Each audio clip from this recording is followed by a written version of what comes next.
Now we're getting to the more juicier part in terms of those that are already in debt and they're looking to fix it. Have you thought about consolidating your credit card debt with a loan?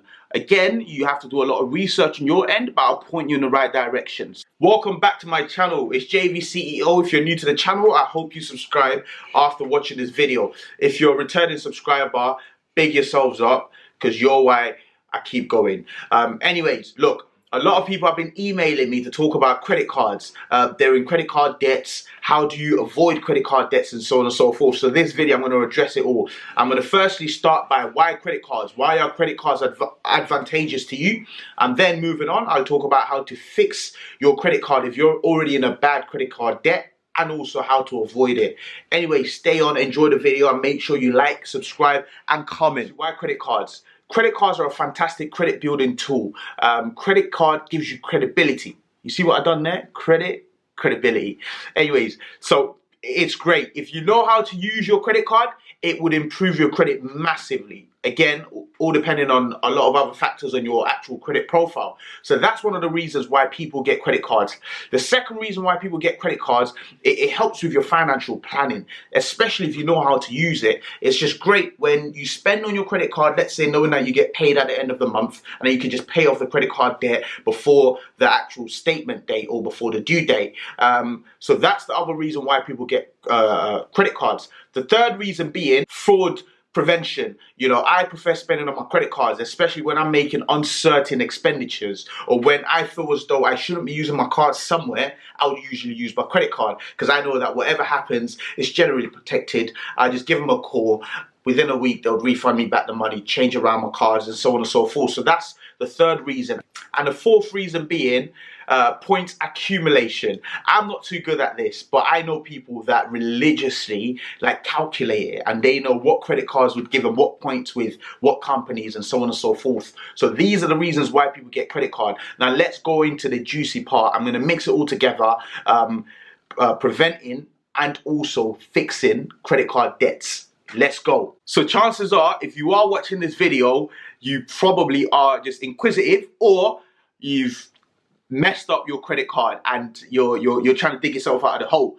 Chances are that the interest is probably killing your pockets right now. So make sure you subscribe to the channel if you find value in this, so that YouTube could share it out to other people who would probably find benefit in this video as well. So point number one.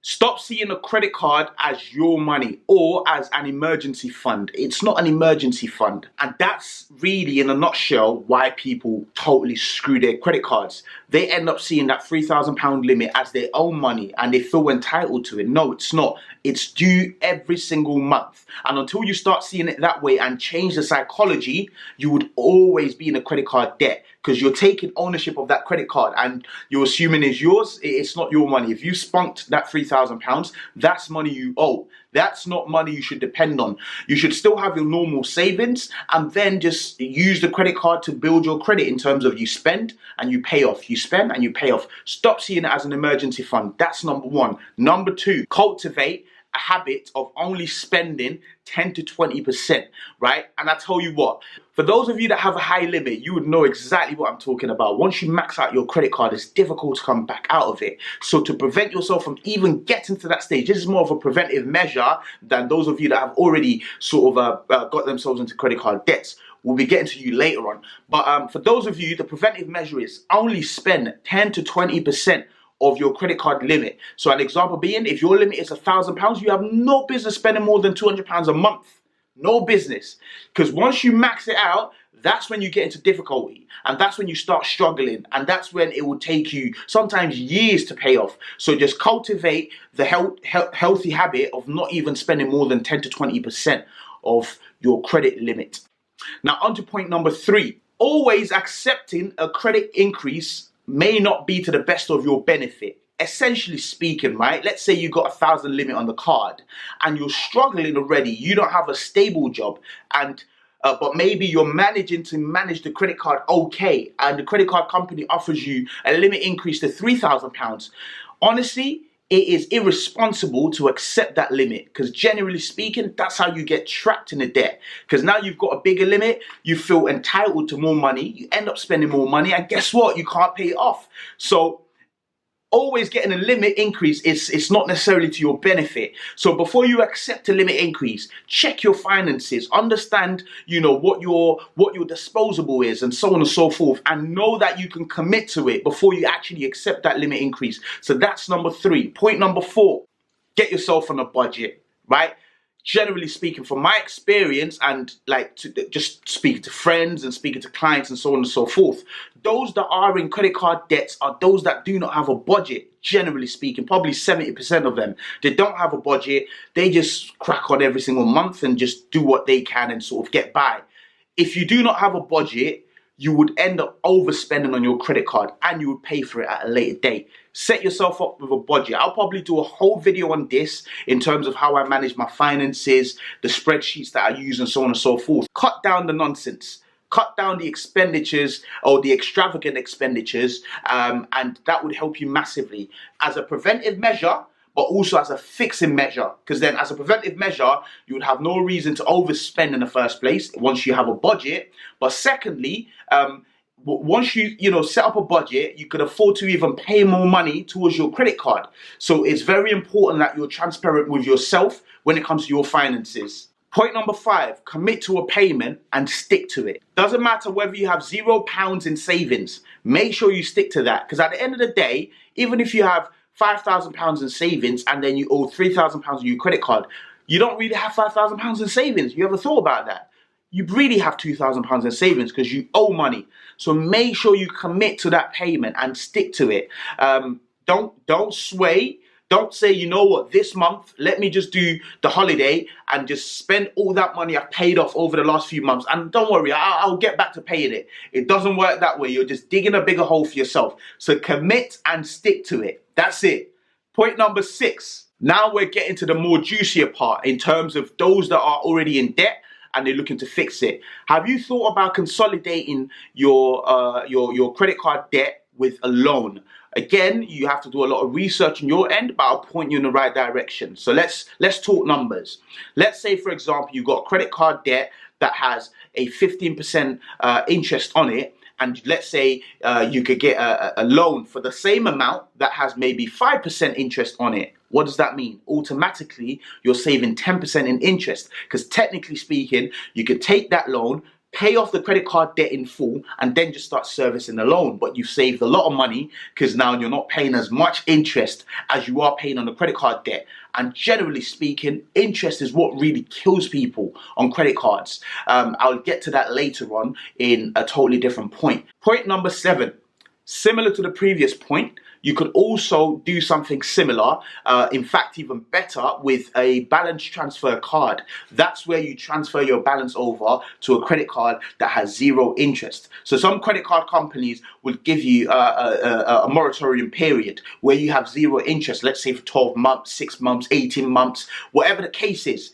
That gives you 6 months of not having to worry about interest on that outstanding debt amount, and then you could literally, pay all the money and make sure that it's going towards the principal amount rather than, most of it going towards the interest and just a little bit going towards the actual principal amount. So transfer your credit card debt to a different credit card that has a 0% interest. Change of location. I hope you're still with me. Point number 8. Avoid at all costs incurring any new debts. That's the worst thing you could do when you're already in some sort of debt, whether it's a credit card or just debt in general. Avoid incurring any new debts.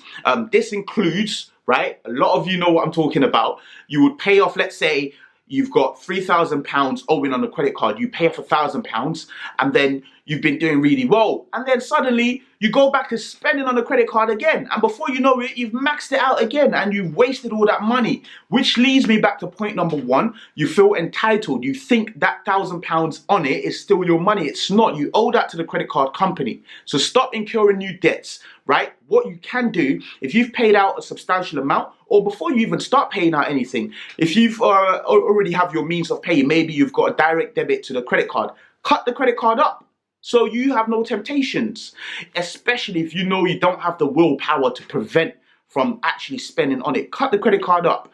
That's a really good trick. Old school trick, but it works. Point number 10, right? A lot of these companies will let you pause your payments. Some of you don't know that. If you are struggling with your credit card debt, call your companies up. Communication is key. Communication is important. Firstly, during COVID, all credit cards, or majority of the credit card companies, will allow you to pause your interest. So even though we're out of lockdown and so on and so forth, the effects of COVID is still, is still very prevalent. So call your credit card companies up. Either ask them to pause the interest payments or get them to actually pause the payments temporarily. But please be mindful of this, because if you get them to pause the payment completely, they may actually put a note on your credit file to say that you struggled with making payments on your credit card. So just explore it. If you're really, really in a tight corner, then that's an ace card that you obviously can pull out. Now, on to point number 11. I've only got 10 fingers, but number 11. Always try as much as possible to make at least the minimum payment. At least the minimum payment. I do not recommend this, but I would say at least the minimum payment. Because sometimes when you don't make the minimum payment, that's when your utilization goes above 100%. So let's say now you owe £1,000 and your minimum payment is, say, £10, or let's say £20 a month, and you don't make that, then at the end of that month, they would add that £20 on, plus all the interest on that. Before you know it, now you owe £1,050. So always try to make at least a minimum payment, which leads me on to my 12th and final point. I do not always recommend that, because when you're making your minimum payment, you really do not eliminate the debt. You're really just keeping the debt in place and preventing, incurring additional charges, which is great. For a period of time. So you don't really want to do that for longer than 3 months or 6 months, just as you sort of restructure everything. But ideally, point number 12, what you want to do is you want to always make more than the minimum payment, because otherwise then, every single month it feels as though you're not winning. It feels as though the credit card debt is defeating you psychologically, and eventually after 3-4 months you'd give up paying it, and then the debt just piles on and on and on and on and on, and before you know it, you're owing £5,000 on a £3,000 credit card, and then you start getting default letters and so on and so forth. So that's the quick fire 12 ways to deal with your credit card debts as a preventive measure, but also as fixing it once you're in that particular place. I hope you enjoyed the video. I hope you enjoyed this style of video, quick fire, just hit you up with all the points, not beating around the bush. If I am direct, that's because I am direct, and I advise you to be direct with yourself too, and fix your credit card debt. Anyways, thank you for enjoying the video. I'm sure you enjoyed it. And feel free to subscribe, like, comment, and share the video. Share the video, because there's a lot of people that will probably benefit from this video. Anyways, you enjoy your weekend, and I'll see you next Sunday at 6 p.m.